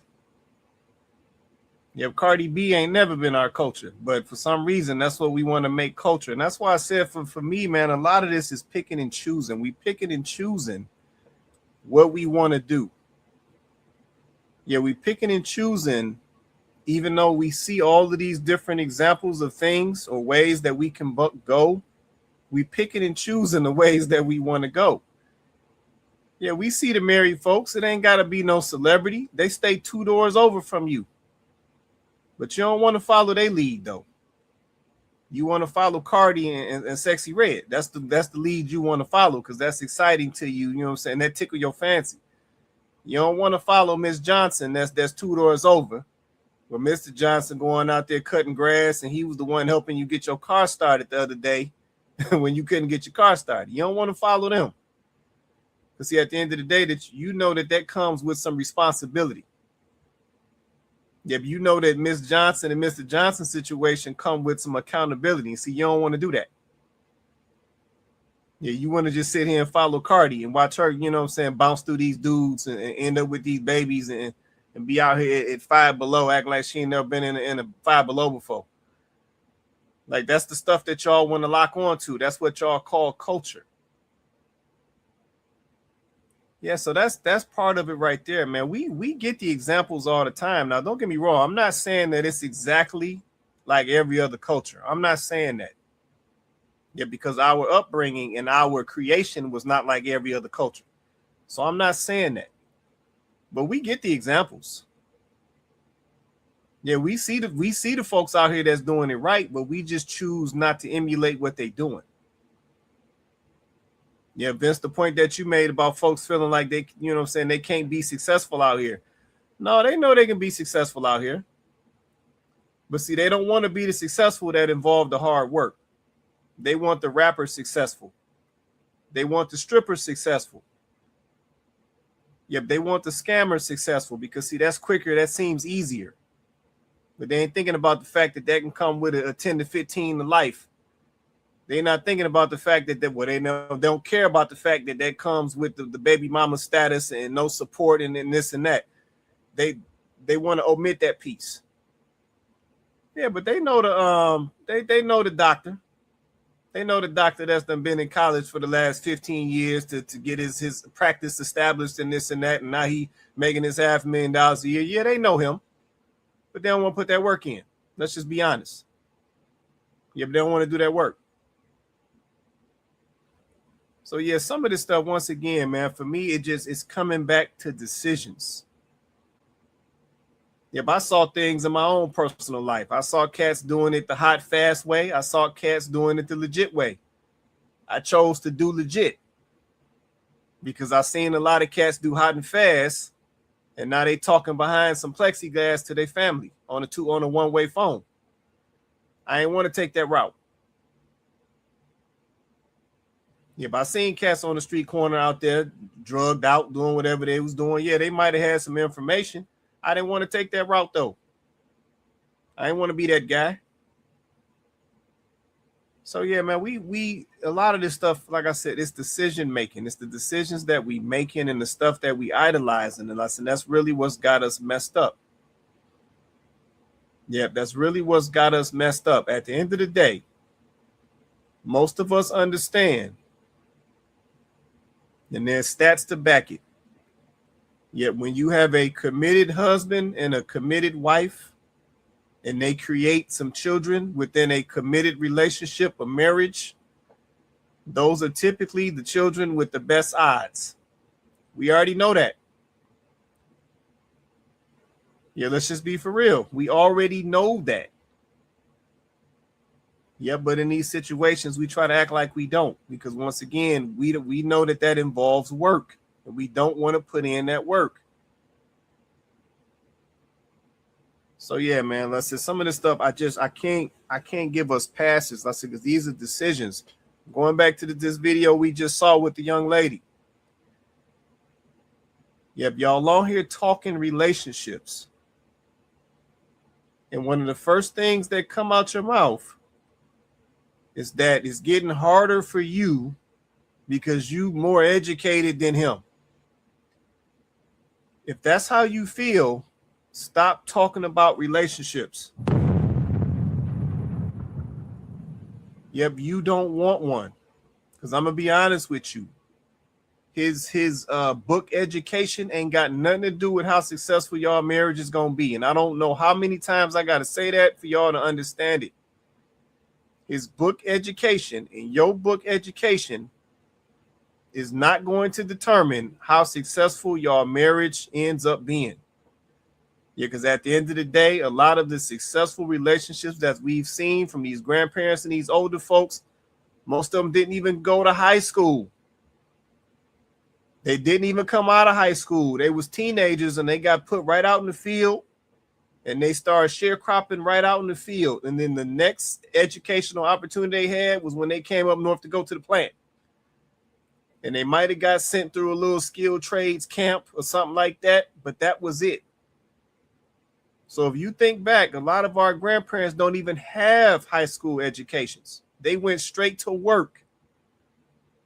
So while y'all trying to base y'all marriages and relationships on book education in 2026, y'all know better. Yeah, because that does not determine how successful your marriage is going to be. So yeah, if that's how you talking, I said it earlier and I'm gonna say it again. If that's how you talking, then just go sit down and be by yourself. Yeah, because you're not being serious. Because at the end of the day, this dude, he don't, let me be honest, he don't care about your education. Yeah, when a dude lock in on a female and he trying to have something with a female, he don't care about your education. He looking at you physically. He having a conversation with you. He getting in your head, trying to see how you thinking and how you moving. And that's all he concerned about. And if everything line up how it need to line up, and if he decide that he want to possibly have a couple kids, and you in that age range where some kids can come out the situation, it's a done deal. He'll take it from there. It's really that simple. He don't care if you got a doctorate from Michigan State. He don't care if you got a bachelor's from U of M, Ann Arbor, or Dearborn. He don't care. Yeah, he's looking at you as the woman. Yeah, so the fact that females in 2026 is still trying to hold some education over the top of a man's head while they swear they're looking for a relationship, just be quiet. Niggas, you ain't really looking for no relationship. Let's be honest. I see Cole popped up on here. Cole, you still on here? I'm still here. Well, you don't want to say nothing, do you? I saw you pop up and come off that mute like you was getting hot about something. You want to say something? No, I was just asking if that video you were talking about, that was the one I had sent. It was the one you sent. Okay. What was you thinking about that video? I know you sent it for a reason. Was you thinking something about that video? Yeah. That's pretty much what some of the comments were like. I think I put in the actual video. It was just a whole bunch of like excuses. I think the female was talking or something. I was just hearing excuses. Yeah, no, I would agree. Yeah, I would agree. Well, I said it's always a lot of excuses. Yeah, but that's why I say, I'm at a point now where I'm like, if you ain't serious, then just go sit down and be quiet. Like I said, nobody trying to make you do nothing. Nobody trying to make you get married. Nobody trying to make you do nothing. At the end of the day, the folks that's out here married, they trying to give you some blueprint. Mm-hmm. Based on their experience, based on what they learned, based on what they've seen. If you don't want to take it, then that's fine. Yeah, but don't keep coming up on social media making these videos like you genuinely concerned, like you not. Yeah, you not. Yep, at the end of the day, let me clear it up for the young lady. We're gonna move to the next one. Let me clear it up for the young lady because she had it a little confused. Let me clear it up for her. The thing is, she said that the more educated that you get as a black woman, the harder that it gets. I understand the perspective, but what I will say is the more educated you get, the more you need to focus on your woman skills. Yeah, but that's the statement that never happens. That's the thought that never comes up. Yet the more educated you get as a black woman, the more focus you need to put on your woman skills. Yep, and on the flip side, yep, for the men, the more educated and the more money that you get, the more you need to focus on your man skills. And if we did that, our situation would improve. Yeah, women go get this education, they feel like they done surpassed the men, then they start looking down on the men, but then they women's skills be lacking at best. Slacking, lacking, whatever you want to call it. And then the same thing happens to the fellas. Yeah, the fellas get out here, they hit a bag, and then they feel like that's it. The journey is over. And the whole time their man skills be lacking. Yeah, they don't know how to fix nothing. They don't know how to lead nothing. They don't know none of that. They just know how to generate money. Yeah, but at the end of the day, just because you generate money, you still got to have some man skills because there's still people in the household that's looking up to you for other things than just provision. Yeah, they're looking up to you for examples. They're looking up to you as, man, how should I move as a man? What should I be doing when it comes to these females? They looking for a reference point because they got to grow up just like you did. Yeah, so those two changes would improve this whole situation. So ladies, go get all the degrees you want.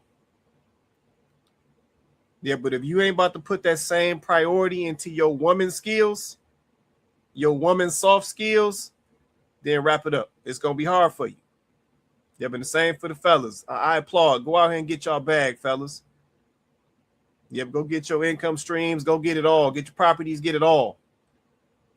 Yeah, but if you ain't about to dial up the man skills, them skills that sustain even when the money going up and down, then you wrap it up too.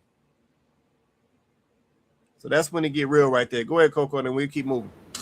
I got a quick question. I just want the men, even the men in the comments who are watching, to answer this question for me.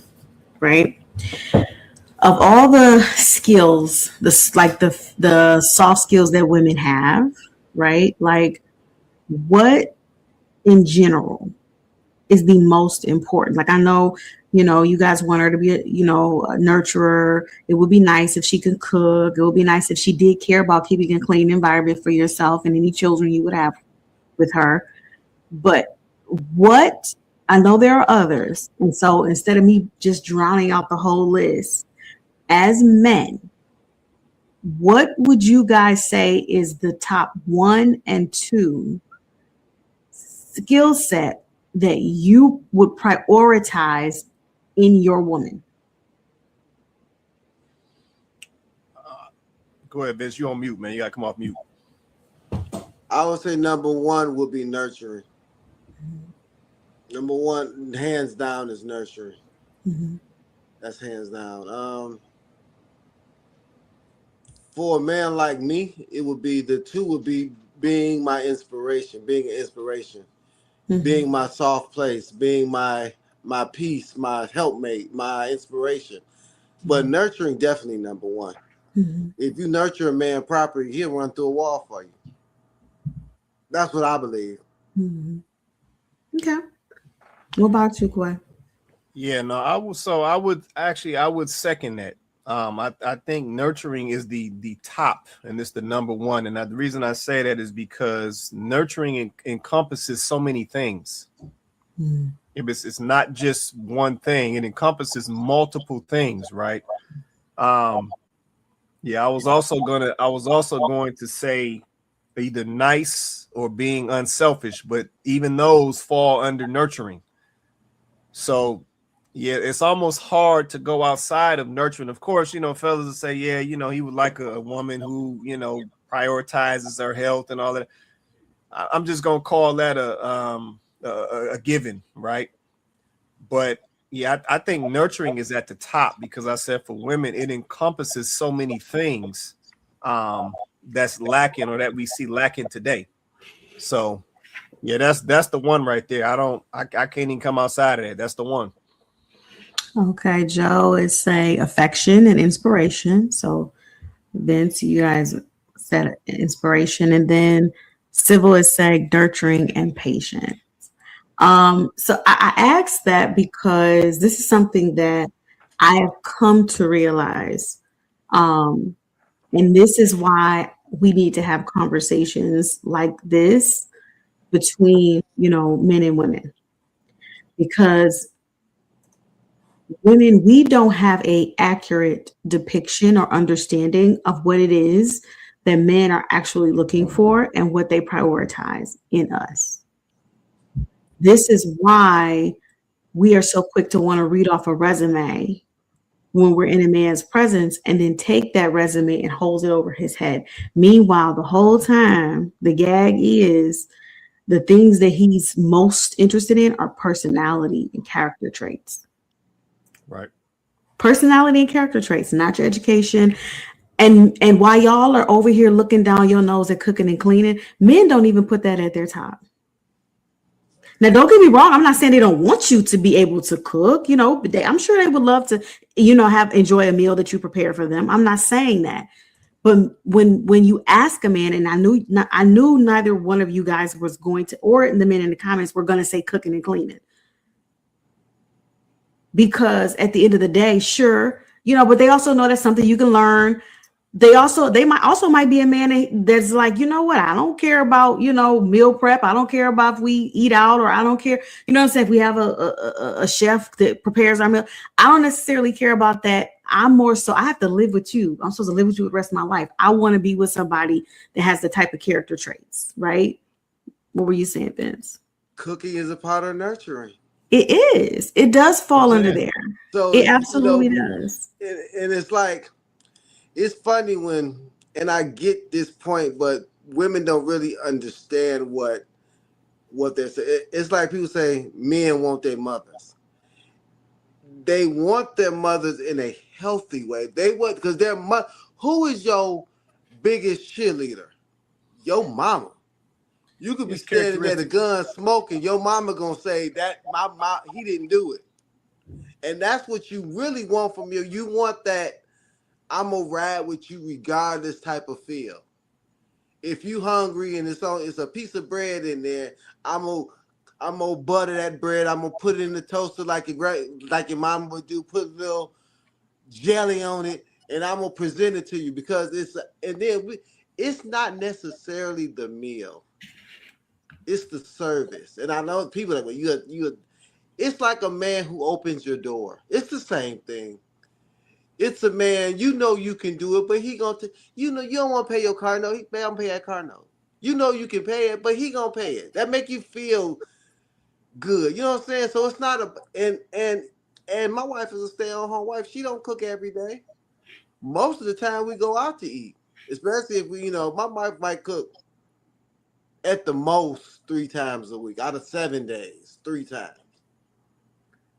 It's not really. I don't even understand why people be like, well, he ain't gonna have me. People ain't cooking and cleaning that much anyway, because we usually both people work, and most of the time men know how to cook too. I told you I was very much a single woman. I know how to cook chicken, spaghetti, So I think the nurturing is, but you have to. It has to be a level of trust to nurture, and I think that's what's the problem.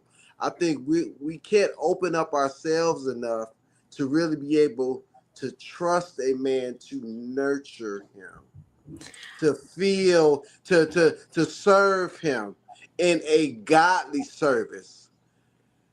You know what I'm saying? So Yeah, no, I get it, but I think that's because of it goes back to the title. That's because unfortunately some of those women have been traumatized to the I point agree. where now it's hard for them to trust. But you're right. But but I wanted to point out the fact that you guys said nurturing in particular, not cooking and cleaning, because even though cooking and cleaning falls in the same category as nurturing, nurturing means I don't have to cook for you. I desire to cook for you. That's what makes it different, because that attitude that's the attitude that you guys are looking for, right? Because if that's the attitude that she has, it's going to show up in every approach that she takes with you across the board. It's going to show up in the approach that she takes with the children that you guys have. So it's not about the cooking and the cleaning. It's about the attitude and the mindset.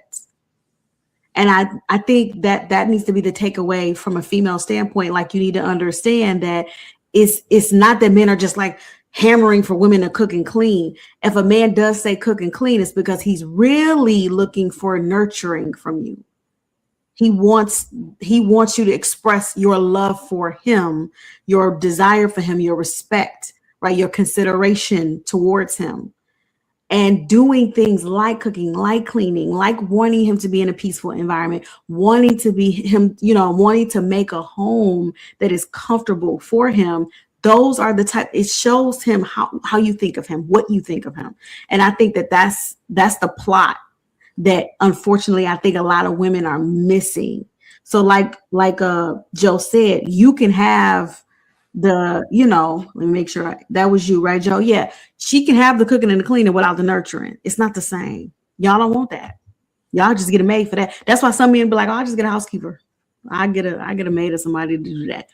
Because if you just coming in here and you gonna cook me a meal, you throwing it on the plate and you throwing it in front of me because you don't really want to do it. It's your attitude. I don't want that. That's all right. I can stop somewhere when I get home, before I come home. You know what I'm saying? It's the attitude. And I think that's the part that women are missing.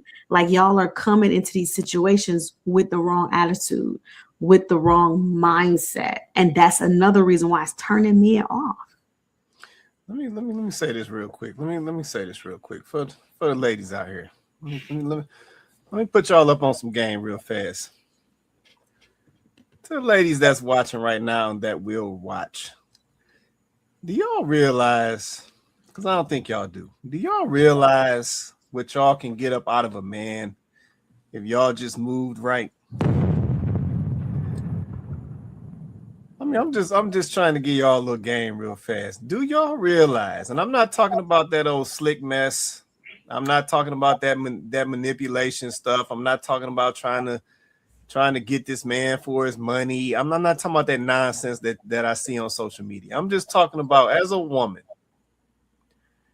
Do y'all realize if y'all just got some little bodies together and y'all just moved right as women, do y'all realize what y'all could get up out of dudes? Like, I'm just being real.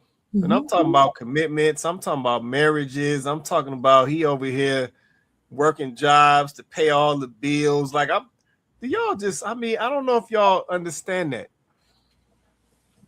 Yep, I don't know if ladies today in 2026 understand that. Like, I just think back to some of the grandmas out here, and they was in their little house coats, whatever you call them, little coats with the zipper up the front, and it's a duster. It's a duster. Yeah, right. It's a duster. They was in their little thing, man, making some coffee, cooking some breakfast. Chicken grease on it. Right, with that little can on the stove, that old coffee can on the stove with the old grease in it. Like, man, packing some lunches, washing some clothes. Man, and granddaddy was out there moving mountains, boy. Quay, my grandmama was so cold. She was a church lady, and she liked to change her whole house every couple of years. And that was when wallpaper was in. I don't know if y'all remember wallpaper. I know about it. I remember one time my grandmother had just did the wallpaper in the living room. And my grandfather's name was Chester, and she called him Chuck. She said, Chuck, Daddy. Right. I think I'm going to change that paper in the living room.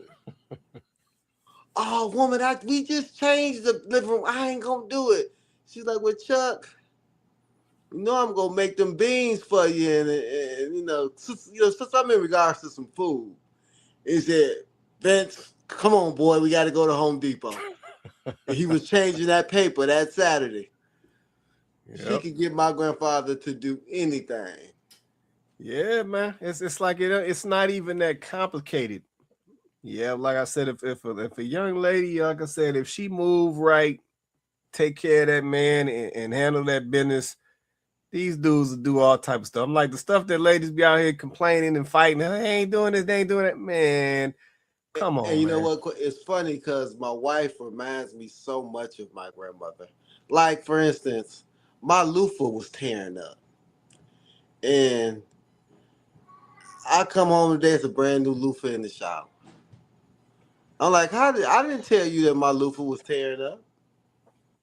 But she just see stuff like if my beaters are getting dingy, she'll throw them away, and I have all new wife beaters in my drawers, brand new white ones. Don't even have to ask her. You know, my underwear, my socks. It's just like she just takes care of me. And I would do anything that she asked me to do within reason. Because y'all know Remy. No, I understand how that go. But yeah, man, it's like it's not, it don't have to be that hard.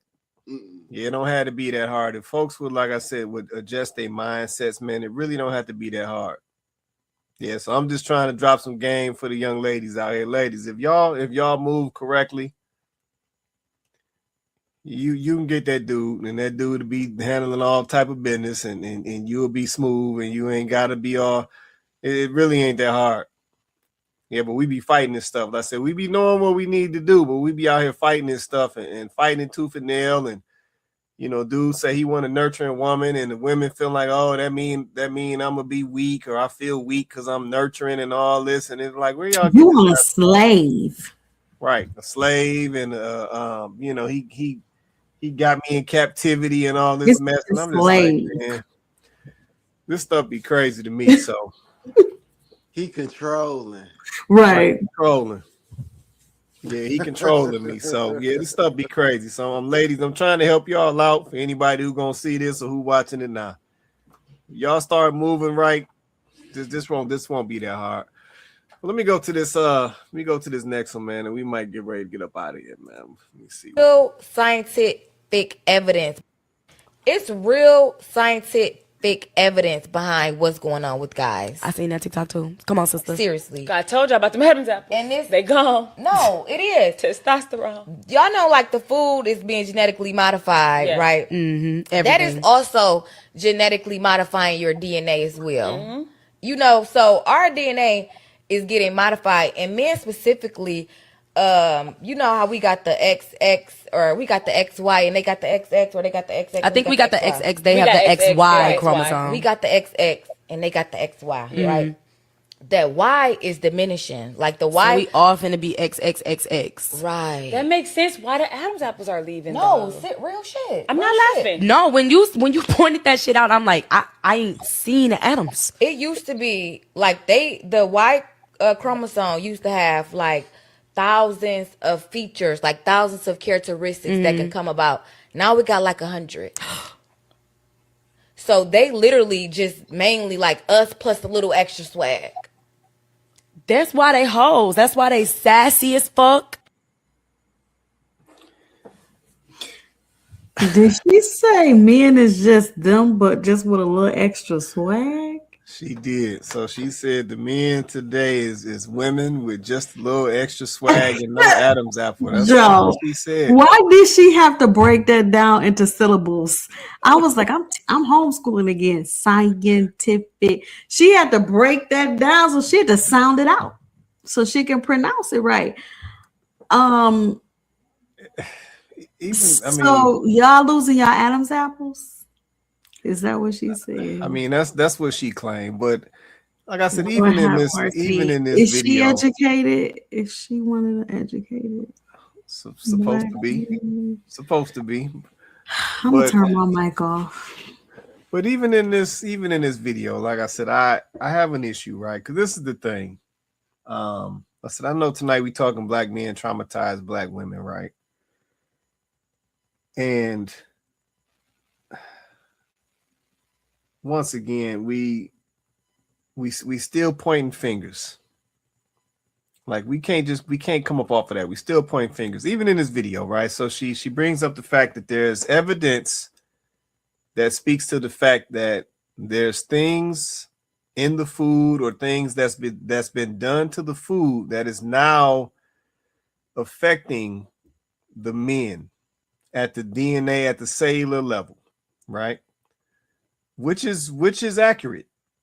Yep, there's things that is being done to the food, to the meat, to the vegetables. They got all type of pesticides and hormones and all type of stuff in the meat and all of that, and it is affecting the men.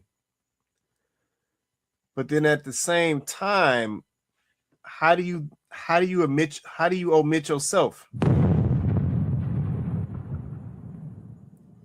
Yeah, but this is why I say we still pointing fingers, like we still making these decisions. Like, ladies, if the fellas is getting modified, y'all getting modified too. Let's just be real. Yes, sir.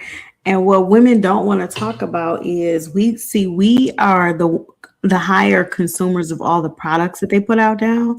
Because you know us, now they want us to have a 20-step skincare routine. You know, we love them perfumes. Everything got to have a smell. The fabric softener, the laundry detergent, everything has to have a fragrance. We're burning candles all over our house. We got plug-ins in. And see, all of those things are endocrine disruptors. But then women don't understand why they can't get pregnant anymore, why they're having fertility issues, why they're having so many miscarriages back to back. So while y'all are around here saying what's happening to the men, this is a serious, I'm not taking this lightly. This is a serious point. Like, it's affecting us too, ladies. We're going around here talking about what's going on with our periods, hormones, all imbalanced. Yeah, ladies, it's affecting us too. Y'all over here talking about an Adam's apple. And meanwhile, we have girls that are in their 20s, young women in their 20s who are struggling to get pregnant. It's alarming. Yeah, you're right. The things that we're eating, the air, the water, all of it, it's affecting us. The products we're using, it's affecting us.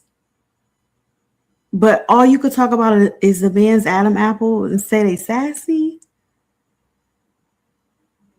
Like, let's have a conversation. I don't mind having it because I've already tried to cut back on the things that I use, potions, lotions, and motions, because I already know this is a thing. But we're not gonna put it all on the men. Like, if the men are the only ones being affected by this, all the estrogen you got pumped through your body with them fibroids,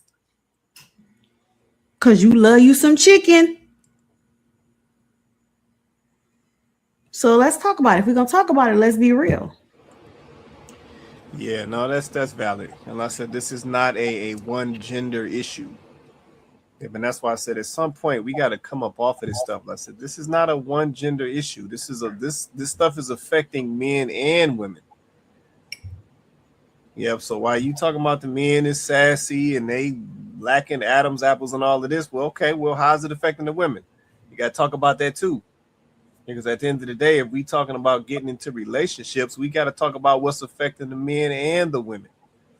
There's two people involved in the relationship, so we gotta talk about that. Yeah, but at some point we got to come up off of this one-sided stuff because it's not getting us nowhere. Cole, I saw you pop off. Cole, you want to say something? Or you good? Just quick comment regarding the food and stuff. Yeah, it's in all of it, right? Like, you really gotta read your labels. Start to make things if you can. Buy locally and even ask some questions. And yes, it's time consuming, but it's worth it. Like, for me, thankfully I found someone who's at the, what they call them, swap meets out here. But back at home, I know them as a flea market. Right. So she does a lot of natural products like soaps, toothpaste, some skin things, teas. I just bought like a couple teas, and even I've only been on this particular tea, I think, a week, and I already noticed like internal differences. So it's really like taking that step back and doing the work and understanding like how your body functions to really make sure you're operating right out here. Yeah. No, that's a fact. And yeah, like I said, this once again, this is affecting everybody. Yeah, this is not gender specific. So like I said, once again, if we gonna have the conversations, we gotta have them across the board, because like I said, this is not just one gender that's being affected. It's affecting everybody. So if it's affecting the fellas, it's affecting the females. Like, let's just be honest about that. But yeah, I thought that was interesting. Like I said, that she took that one direction with it. And it's way more to that. Like I said, if you want to go down that road. But I got the last one, and we're gonna get on up out of here. Like I said, it's almost 10:30. It's the last one, and then we gone. But when I tell you, I love me a man that's not impressed by a piece of pussy. That shit is such a high key turn on. Like, yes, you have discipline. You know what you want. Okay? Now I want you even more. Come here, baby. Let me be here for you mentally and emotionally. Come here. Come here. So, ladies, I got a question. Is this how y'all really feel?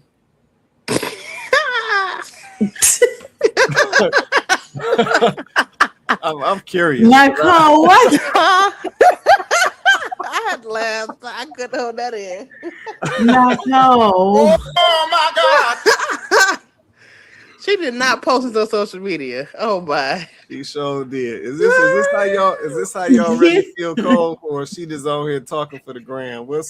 Tell me something. Man. Okay. Per my recent um interaction with the person.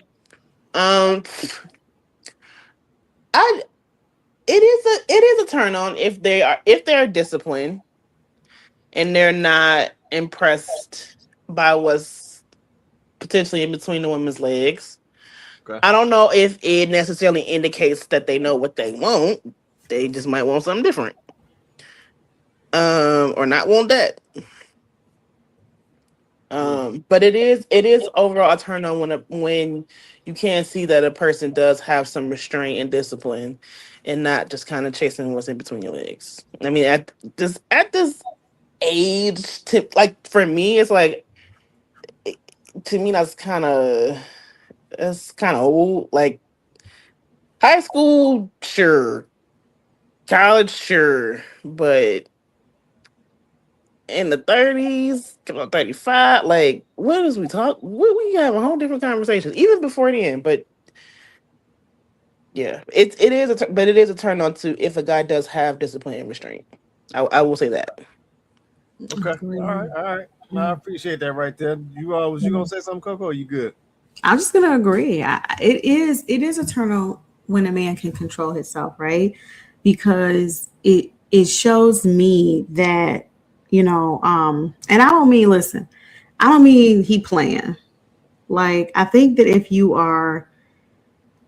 know what you're looking at as a woman, if you have discernment, then you can tell when a man is just pretending to be, pretending to, oh, he's so not about that. He just want to get to know you.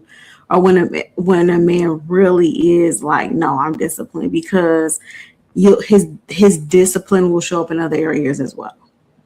It won't just be he don't care about what's between your legs, but just the way he carries himself in particular. It's like just the way he approaches a lot of things in his life. You'll see the discipline, and that's how you'll know that it's not just an act. He is a disciplined man, period.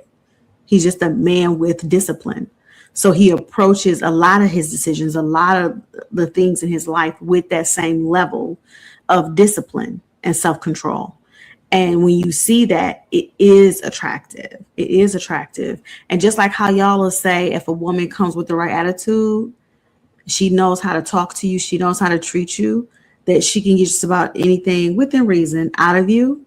It's the same thing. If a man comes and he's disciplined and he's controlled, there's a lot of things that he can get out of a woman. Like these men, like that's why I'm like, these men that are saying if she don't want to sleep with me right away, or she don't want to sleep, that means she don't really like me and all this stuff like that. Like y'all doing too much. Like how y'all be seeing some women be talking themselves out of a man. Y'all talking yourselves out of some women too.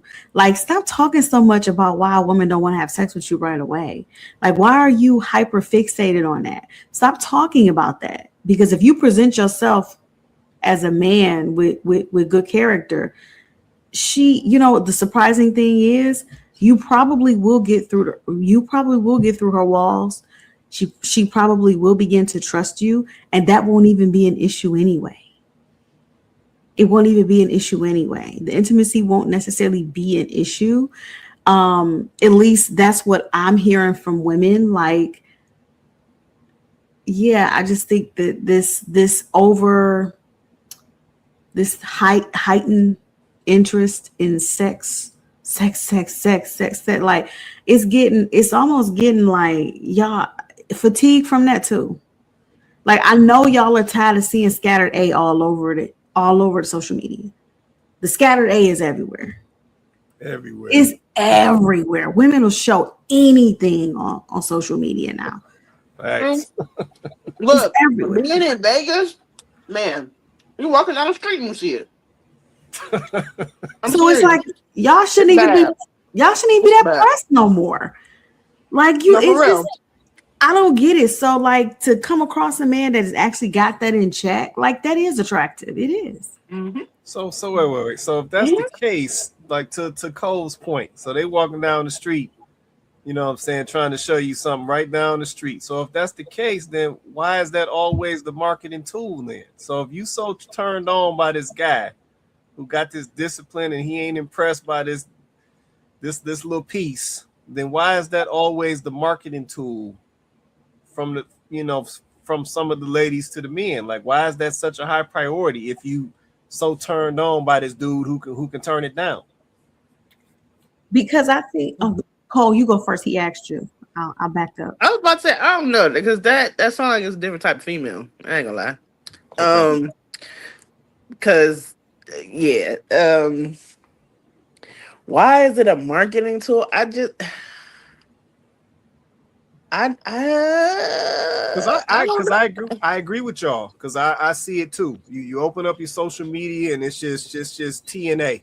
That's all you see now, and they try to mask it as they work out chicks and they in the gym and all that garbage, but it ain't nothing but TNA. The fellas, we know what it is. So it's like, if that's the case, if you marketing with that all day long, then why y'all so turned on by a dude who turned it down? If that's literally what y'all marketing tool is. Because I think it's two things. Go ahead. I think on social media, it's monetization. Okay. I think social media, a lot of girls, maybe not all, okay, but I think a lot of girls are doing it, especially the workout chicks, on social media because it's monetization. They know that if they can get a lot of women to connect with whatever it is that they're doing, they may be able to monetize it in some way. The other piece, I think, is the attention. At the end of the day, women really like attention. They thrive off of attention. That doesn't necessarily mean they want to sleep with you. They just want the attention. They like the validation, right? So I think that's driving a lot of this. A lot of this, them wanting to show their bodies. They want y'all liking the post. They want y'all under the comments. They want y'all DMs, even if they don't plan on responding to any of them. They want the attention. They crave validation and attention from perfect strangers. They don't have to know y'all. They don't have to even ever see you in real life. It's just the attention and the validation. And I think that unfortunately women are so they need that so bad. It's something in, especially modern day women, that they crave it. It does something for them, right? And I think that's what's at the root of that. But they not really planning on sleeping with all the men that's in their comments. They not planning on sleeping with them dudes that's in their DMs. They don't really want that. The problem is it's mixed messaging. It's mixed messaging. This is partially what got some of the dudes irritated with y'all. Because this is what you're showing, but then when they take you on a date, they thinking, okay, you hot and ready, because that's what you putting out. You hot and ready, but then they take you on a date and you talking about some, you're offended, right? Right, and that's confusing because it's like this don't give celibate. So I mean, you know what I mean, like, because she's just doing it for the validation. Yeah, that's celibate everywhere, man. I've been seeing that mess everywhere. Oh, that's wild. Oh man. Well, no, I appreciate. I was just curious. I was curious. I said because the young lady saying that it's a turn on for the fellas to be able to turn it down, but I'm like, y'all steady throwing it in the fellas' face. So I'm like, what? That just don't make sense to me. Nigga, sometimes I said, I know tonight we talking, you know what I'm saying, men, black men, traumatize black women. I'm like, it's got me wondering, sometimes do black women traumatize black men? But that's a whole nother show. Well, man, we're going to take some closing. We're going to get up out of here, man. I'm going to go across the top and the bottom and we go. Coco, you want to say anything before we get out of here? Yeah, just real quick. Like, I think that these conversations are most powerful when we come to them, to have it in good faith and to be honest and transparent. And it just needed to be had. Like, black men definitely have played their part in where we are as a community and the relationship or lack thereof between black men and black women. We cannot ignore that. And I don't care how many stats, you can throw all the stats at me that you want. At the end of the day, we are the community that are at each other's throats constantly, right? And listen, I'm sure other communities have issues. I know they do, because we're all people and we're not perfect. But the difference is they're not on social media every other day fighting, building entire platforms and getting rich off of one another, and the destruction of their communities. That's not what they're doing. As a matter of fact, right now they're trying to come together to so-called band against us. So that's the interesting part. It's like we did a show about Black people losing the plot, and we absolutely have. We absolutely have. Now is not the time. It's never been a good time for us to be at odds, but now is definitely not the time for us to be at odds with one another. Right? Like, it's time for us to get over ourselves. This is why we got to have this conversation and hold each other accountable so that we can actually make some positive changes in the right direction.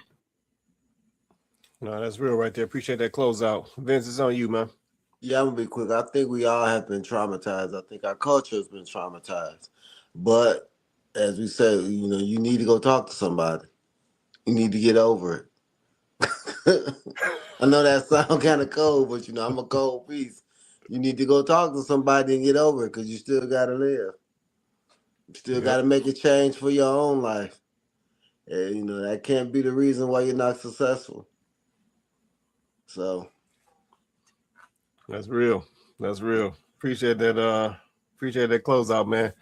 Cole, you want to say anything before we get out of here? Sure. Relating to the topic, Black men traumatize Black women, I agree. But even more so, I would say we traumatize each other. We definitely traumatize each other. In the mindset of leadership, though, I will say men do set the tone. So, some aspects and things they've shown, I think, have caused a bit of a stir. But I would say with that, I mean, as some comments mentioned, I mean, we got work to do. It's a lot of work. We got work to do. No, that's real. That's real. I appreciate you being nice about it, describing it as a stir. I appreciate it.